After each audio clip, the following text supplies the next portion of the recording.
ይግቡ በ45000 ካሬ ሜትር ላይ ወደ ተንጣለለው የፊሶን ሪል ስቴት እንኳን ደህና መጣችሁ። ቤቶቻችን ተጠናቀዋል። ይምጡና ይረከቡ።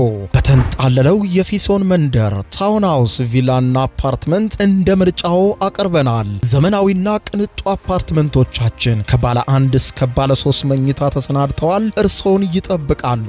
የከርሰ ምድር ውሃ፣ ለተለያዩ ፕሮግራሞች የሚሆን ሰፊ ቴራስ፣ 24 ሰዓት የማይቋረጥ ተጠባባቂ ጄኔሬተር፣ ሰፊና አስተማማኝ የመኪና ማቆሚያ፣ የደህንነት ካሜራ ጨምሮ ይሄ ቀረሽ የማይባል ዘመናዊና ቅንጡ አፓርትመንት። ምርጫው ቪላ ከሆነ ደግሞ የተሟላና በ340 ካሬ ሜትር ላይ ያረፈ በውስጡ 6 መኝታ ቤቶች፣ 7 መታጠቢያ ቤቶች፣ 2 ሳሎን፣ 1 ባህላዊና 1 ዘመናዊ ኩሽናዎችን በውስጡ ያቀፈ ቤትም አለን። ታውን ሃውስስ ቢሉ በፊሶን መንደር ምን ጠፍቶ 5 መኝታ ቤት፣ 6 መታጠቢያ ቤትን፣ 1 ባህላዊና 1 ዘመናዊ ኩሽና አካቶ በ190 ካሬ ላይ ያረፈ 2 መኪና ማቆም የሚያስችል ሰፊ ግቢ ያለው የፊሶን መንደር። ይምጡ፣ ዛሬውኑ የቤት ባለቤት ይሆኑ። በ0952 78 78 78 ወይም በ0952 79 79 79 ላይ ሃሎ ይበሉን። ፊሶን ሪል ስቴት የርሶ።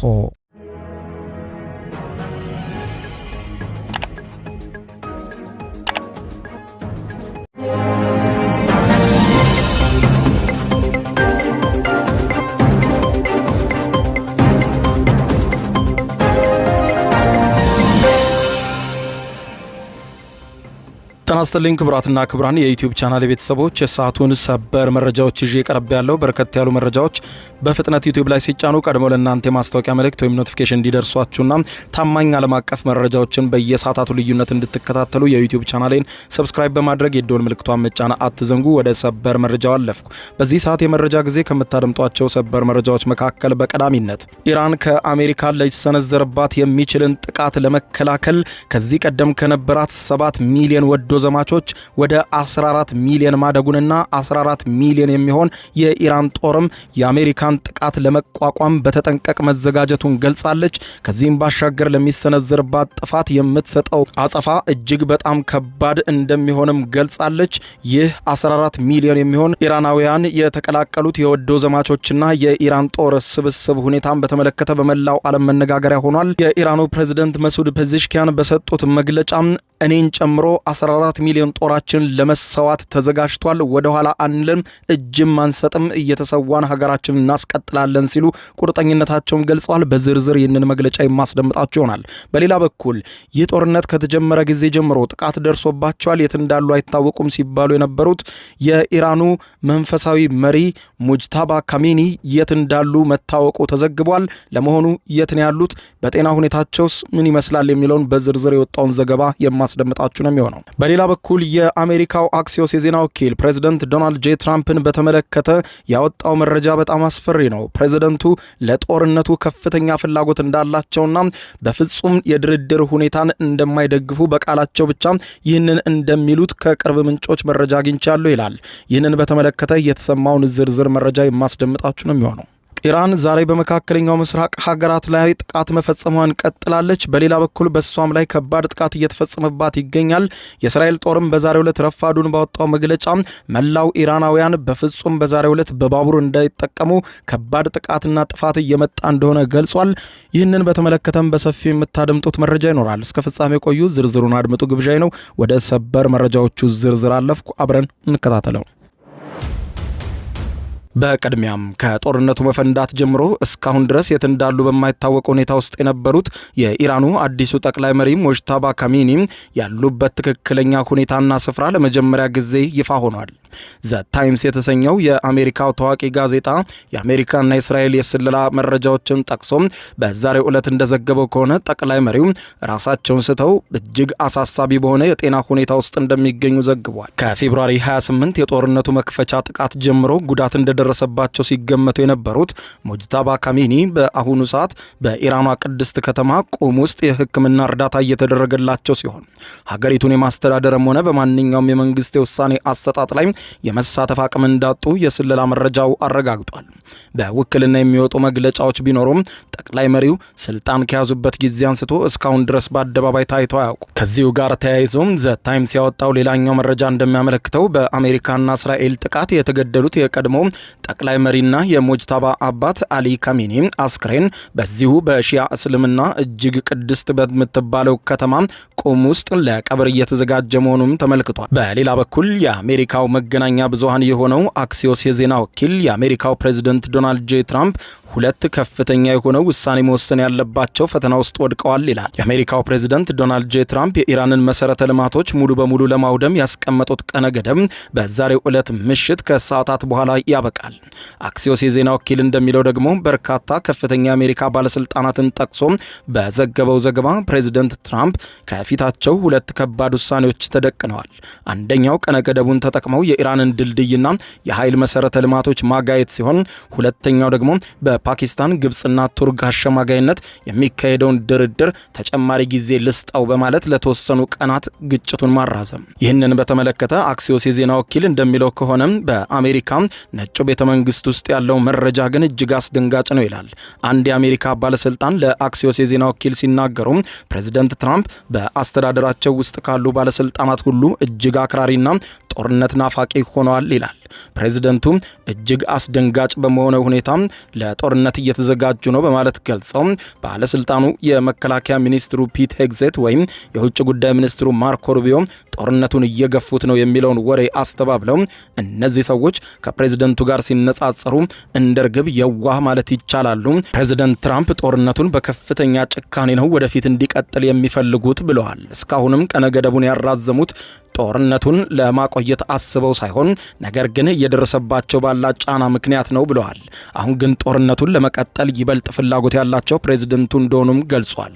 የአሜሪካ የድርድር ቡድን የሆኑት ምክትል ፕሬዝደንት ጄዲ ቫንስ፣ ስቲቭ ዊትኮፍ እና ጃሬድ ኩሽነር ስምምነት እንዲደረግ ቢፈልጉም የእስራኤሉ ጠቅላይ ሚኒስትር ቤንያሚን ኔታንያሁ፣ የሳውዲና የኤምሬትስ መሪዎች እንዲሁም ሴናተር ሊንዲን ግርሃም የመሳሰሉ የፖለቲካ አጋሮቻቸው ግን ኢራን ትልቅ ስምምነትን እንደ ሆርሙዝ ወሽመጥን መከፈትና ዩራኒየም ማበልጸግን ማቆም ሳታደርግ የተኩስ አቁም እንዳይደረግ በፕሬዝደንቱ ላይ ጫና እያሳደሩ ሲሆን ፕሬዝደንቱም ጦርነቱን ለመቀጠል በከፍተኛ ጭካኔ ጦርነቱን ወደፊት እያሉት ነው ሲል ነው አክሲዮስ የዜና ወኪል የዘገበው። ከዚህም ጋር ሲገናኝ የዛሬ ምሽቱ ጥቃት ምናልባትም አውዳሚ ወደሆነ ነገር ሊሸጋገር ይችላል፣ ቀነ ገደቡን የሚያራዝሙበት ሁኔታ እጅግ አናሳ ነው ሲል ያስቀምጣል። ከዚህ ጋር በተገናኘ ፕሬዝደንት ዶናልድ ጄ ትራምፕ በኢራን ላይ ስለሚወስዱት የዛሬ ምሽት እርምጃ ትናንትና ሲናገሩ መላው ኢራንን በአንድ ምሽት ልናጠፋት እንችላለን፣ እጅግ አውዳሚ ጥቃትንም ወስደው ከዚህ በላይ ብታዩት ይሻላል አልነግራችሁም ሲሉ ነው እሳት የተፋ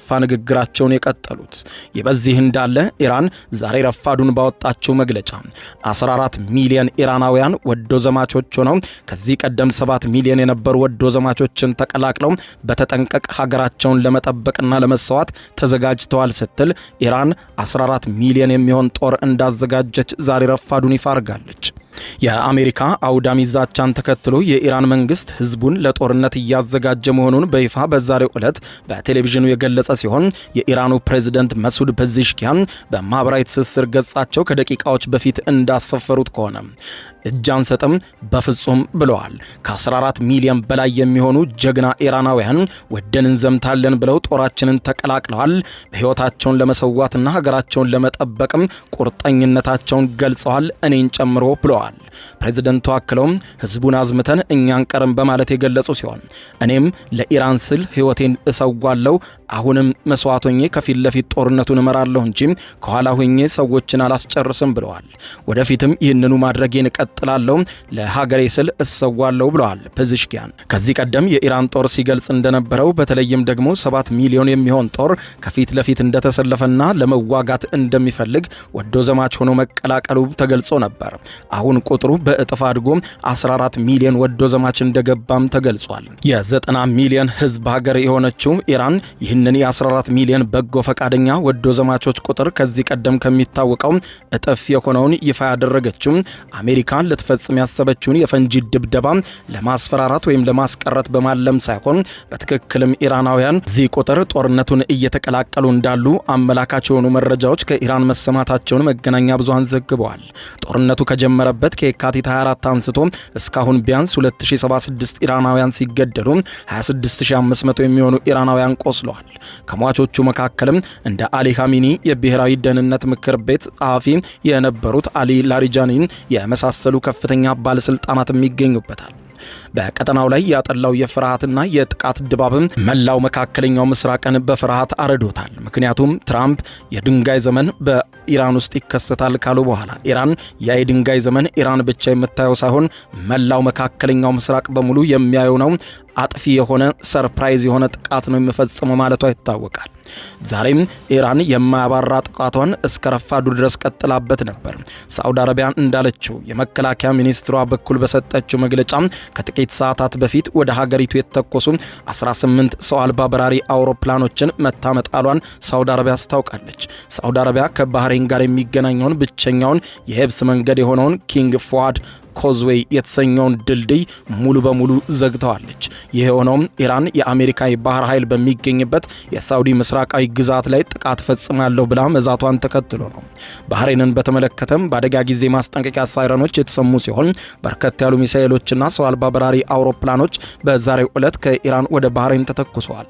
ሌላኛዋ የጥቃቱ ገፈት ቀማሽ የተባበሩት አረብ ኤምሬትስ ናት። የተባበሩት አረብ ኤምሬትስ በዛሬው ዕለት ብቻም በርካታ ጥቃቶችን ያስተናገደች ሲሆን ይህንንም ተከትሎ ሀገሪቱ አሁንም ጥቃቱን በመከላከል ላይ እንዳተኮረች ገልጻለች። መገናኛ ብዙሃን የሚያወጡት ዘገባ እንደሚያመለክተው ኢራን በአምባሳደሯ በኩል ዛሬ ረፋዱን ባወጣቸው መግለጫ ሁሉም የቀጠናው ሀገራት የትራምፕን ድንፋታ እንዲያስቆሙ፣ ካልሆነ ግን የኢራን አንድ ድልድይ በተመታ ቁጥር የመካከለኛው ምስራቅ ሀገራት ላይ የሚገኙ ድልድዮችም የጥቃታችን ኢላማ እንደሆኑ አውቀው በትራምፕ ላይ ተጽዕኖ እንዲፈጥሩ በቀጠናቸው ያስጠለሉት የአሜሪካ ጦርም የሚፈጽመውን እያንዳንዱን ጥፋት በሀገራቸው ላይ የሚያመጣው መዘዝ ከባድ እንደሆነ እንዲያዩት እንደምታደርግም አስታውቀዋል።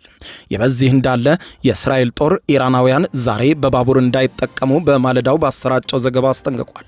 የእስራኤል ጦር በይፋዊ የማህበራዊ ትስስር ገጹ ላይ በፋርስ ቋንቋ ባሰፈረው መልእክት በኢራን የሚኖሩ ሰዎች ለደህንነታችሁ ስትሉ በባቡር ከመጓዝ በዛሬው ዕለት ተቆጠቡ ብሏል።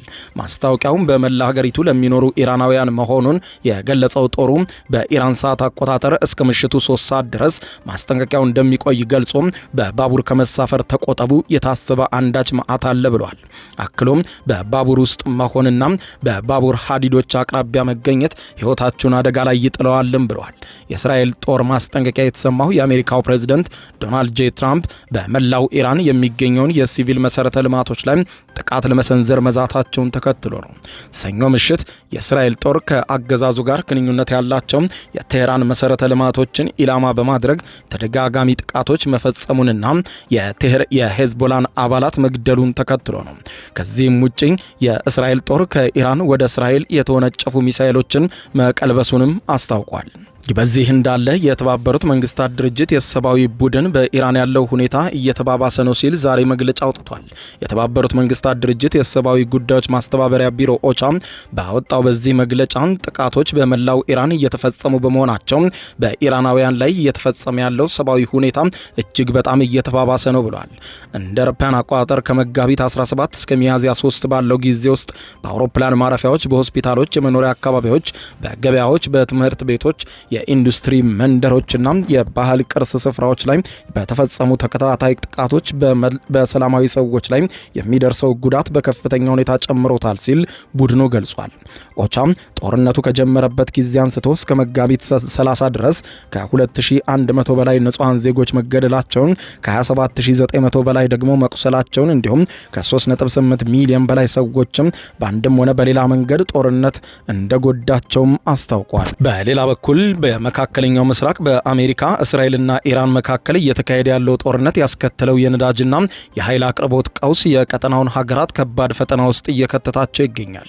የዚህ ቀውስ ቀጥተኛ ሰለባ ከሆነችው ግብጽ የወጡ መረጃዎች እንደሚያሳዩት የኃይል ፍጆታን ለመቀነስ ግብጽ በወሰደችው አስገዳጅ እርምጃ የዋና ከተማዋ ካይሮ ደማቅ ጎዳናዎችና የንግድ መደብሮች በጨለማ እንዲዋጡ ተገደዋል። የማትተኛዋ ከተማ በመባል የምትታወቀው ካይሮ አሁን ላይ መንግስት ባወጣው ጥብቅ የኤሌክትሪክ አጠቃቀም ቁጠባ ገደብ ምክንያት የለመደችውን የምሽት ድምቀት ሙሉ በሙሉ አጣለች።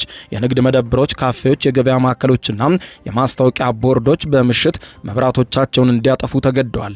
የከተማዋን ገጽታ ከመቀየሩን ባሻገር ቀድሞውኑ በውጭ ምንዛሬ እጥረት፣ በዋጋ ንረትና በኢኮኖሚ መቀዛቀዝ በከፍተኛ ሁኔታ እየተፈተነ ባለው የሀገሪቱ የንግድ እንቅስቃሴ ላይ ተጨማሪ ከባድ ጫና ፈጥሯል። ግብጽ ይህንን አስቸጋሪ የኃይል ቁጠባ እርምጃ ለመውሰድ የተገደደችው የኢራኑ ጦርነት በዓለም አቀፍ የነዳጅ አቅርቦት ላይ በፈጠረው ከፍተኛ መስተጓጎል ምክንያት ነው።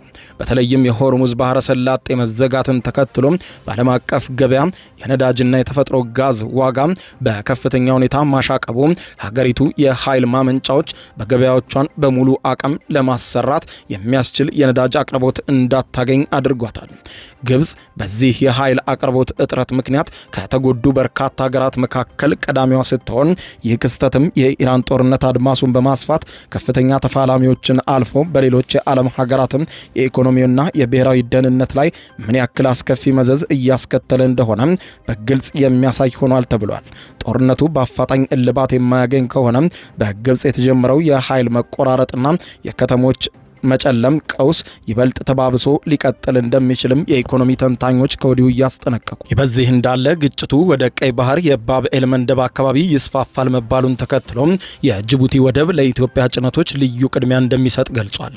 በፋርስ ባህረ ሰላጤ እየተባባሰ የመጣው ግጭት ምክንያት በርካታ መርከቦች ወደ ጅቡቲ ወደቦች እየጎረፉ ቢሆንም የጅቡቲ ወደቦችና ነፃ ቀጠናዎች ባለስልጣን ለኢትዮጵያ የሚገቡ የጭነት ምርቶችን ቀዳሚ ትኩረት እንደሚሰጣቸው ይፋ አድርጓል።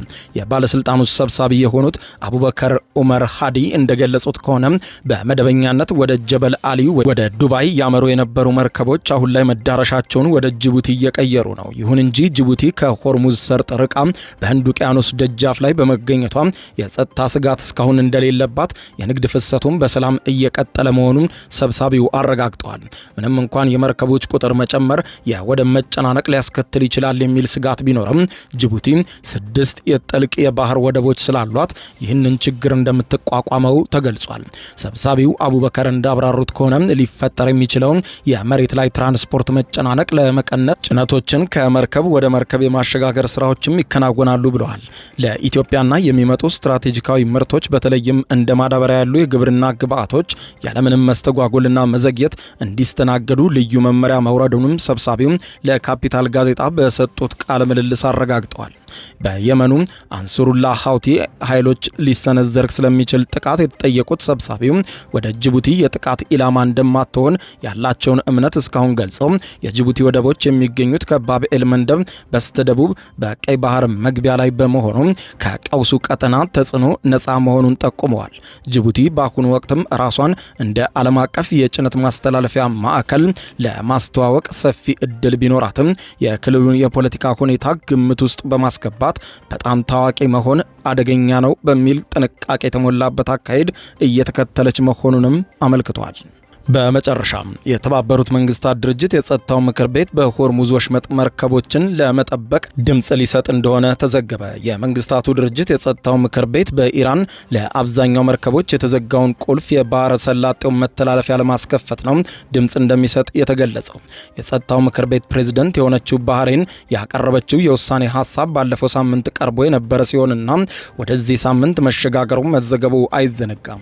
የጸጥታው ምክር ቤት ፕሬዝደንት በሆነችው ባህሬን የቀረበው የዚህ የውሳኔ ሀሳብ ባለፈው ሳምንት ቀርቦ የነበረ እንዲሁም ወደዚህ ሳምንት የተላለፈ ሲሆን የውሳኔ ሀሳቡ ይዘት መጀመሪያ ከቀረበ በኋላ ማሻሻያ እንደተደረገበትም ታውቋል። በመጀመሪያው ረቂቅ አባል ሀገራት ለመከላከል አስፈላጊ የሆኑና ከሁኔታው ጋር ተመጣጣኝ የሆኑ እርምጃዎችን እንዲወስዱ የሚፈቅድ ነበር። አዲሱ ማሻሻያ ደግሞ ደህንነት የተሞላበትን ጉዞ ለማረጋገጥ ጥረቶችን ማቀናጀት፣ ተፈጥሯዊ መከላከል፣ ከሁኔታው ጋር የሚጣጣም እርምጃም በጥብቅ እንደሚያበረታታም እንደተፈጸመም ተዘግቧል። ክቡራን አድማጮች ለሰዓቱ ብታደምጧቸው መልካም ናቸው ያልኳቸው አጫጭር መረጃዎች የሰማችኋቸው ናቸው። ከሰዓታት በኋላ በሌላ መረጃ ተመልሰን እስከምንገናኝ በያለንበት የዓለም ዳር ቸር እንቆይ። የዩቲዩብ የስኬት ሚስጥሮችን በዝርዝር የያዘው የአቤል ብርሃኑ የወይኗ ልጅ መጽሐፍ ሁለተኛ እትም በገበያ ላይ። ዩቲዩብ ለመጀመር በአጭር ጊዜ ስኬትን ለመቀዳጀት አስበዋል? ዩቲዩብ ብጀምር ስንት ብር አገኘሁም ብሎ አስበዋል? እንግዲያውስ በዩቲዩብ 2 የወርቅ 3 የብር ሽልማቶችን ያገኘው የአቤል ብርሃኑ የወይኗ ልጅ የዩቲዩብ ሚስጥሮች መጽሐፍ በዝርዝር ሁሉንም ያብራራሉታል። ዛሬውኑ ገዝተው ህልሞን እውን የሚያደርጉበትን የዩቲዩብ የስኬት መንገድ ይጀምሩ። በሀገር ቤት አከፋፋይ አዲስ አበባ ሜክሲኮ ኮሜርስ መጽሐፍት መደብር። በውጭ ሀገራት ለምትገኙ ከአማዞን ላይ ብታዙ በቀናት ውስጥ ደጁ ይደርሳል። የአማዞን ሊንኩን እዚህ ቪዲዮ ኮሜንት ላይ ያገኙታል። የዩቲዩብ ሚስጥሮች ዘመኑ ጋር ተፈላጊ መጽሐፍ።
ይግቡ በ45000 ካሬ ሜትር ላይ ወደ ተንጣለለው የፊሶን ሪል ስቴት እንኳን ደህና መጣችሁ። ቤቶቻችን ተጠናቀዋል። ይምጡና ይረከቡ።